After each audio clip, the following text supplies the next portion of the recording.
No Rest for the Wicked is an action RPG, but will this be one of the most exciting games coming out for this year, 2024? It is said that it's similar to Diablo, but it has some Dark Souls, Game of Thrones elements right in it.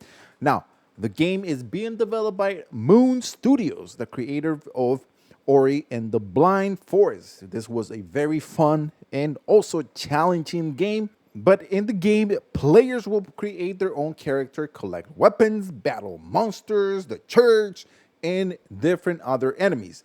The game is going to be played from the top-down perspective, so you're going to be able to see just about everything. Now, with a deep combat inspired by Souls game, it also features a beautiful world building, housing, settlement buildings, and also a very interactive storytelling. No Rest for the Wicked launches this year on April the 18th for early access for PC only. Now, will this game attract the different type of fans such as Elden Ring or Dark Souls or any other fans that are not into ARPG? Well, let's dive into the 7 things to get excited about No Rest for the Wicked. Subscribe for more. First one we're going to be taking a look is at the in-depth customization and home building. The game is going to introduce a dynamic town called Sacrament, in which you as the player are going to be rebuilding it, and also you're going to be enhancing it as you go through your own journey. This is going to include from upgrading your buildings to establishing a new facility like shops, crafting stations, and different items that are going to make you, of course, powerful as you are growing in your journey. With the home customization, you as the player are going to need to gather resources during your adventure. Now, if you want to make furniture, you're going to, of course, need to gather some wood. Unlike many other type of games, there's no grid system restriction, no placement. So if you want to build a coffin or if you want to build a bed, you can build it anywhere you want. There is no restriction.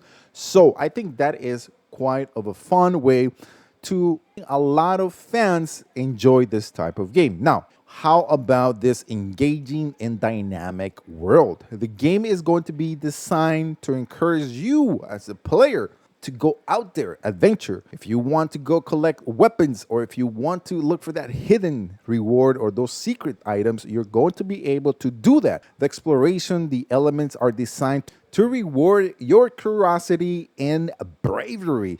So if you want to go take down that boss that is going to be very difficult, well, you could do that as well. Now, just be prepared that if you're not ready, then you're going to probably go down. Now, stay tuned though, because you're going to be a lot more exciting for the last 2 points that I'm going to be bringing up. Now, the success of this fight is critical for a progression type of reward system that you're going to be able to advance as your own character. So overall, I think this is a really good point that is going to entice a lot of players, going to reward your curiosity and just being able to explore and get that nice reward. When you're talking about an ARPG game, you're always going to be thinking, how about the combat system? Is this thing going to be good or not? The combat system has a little bit of recipe of the following. Souls games, which is going to focus on skill, timing, strategy planning, and not just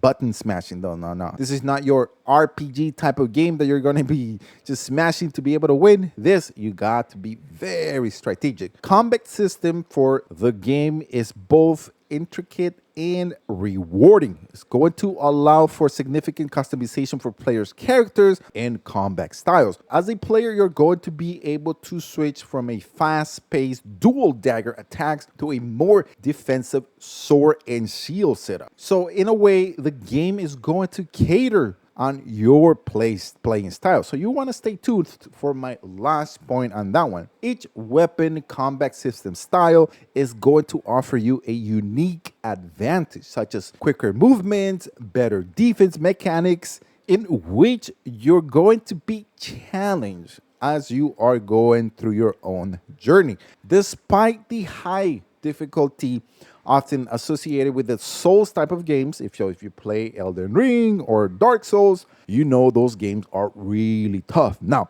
No Rest for the Wicked is designed to be accessible to those who may not typically enjoy the genre, balancing challenge with fairness to appeal to a broader audience. Now, if that is something that you really don't enjoy, then I guess we won't know until we actually experience it. One of the things that keeps a game alive is high replayability. The game is going to introduce a living world. What does that mean? Well, it means the following. It means that when you go through your first playthrough or when you go through a certain location, the second time you come around is not going to be the same. The game is going to be alive. So if you killed enemies, let's just say you go through one section, definitely you're going to see them again in a different way, which makes the replayability a lot more fun. Now, Moon Studios has a reputation of having very artistic design, and this is going to be the same for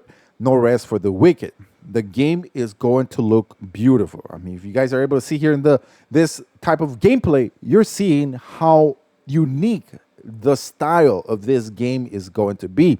The details, the attention to everything that you see around it, it looks alive. So I think just by watching this, you are definitely seeing that this game is going to be very stunning. One of the bad reputations that a lot of early access games have is, what am I going to get once I'm like into 1 week of the game? Well, No Rest for the Wicked has a roadmap, and this is something that is going to entice a lot of players to pick up this game.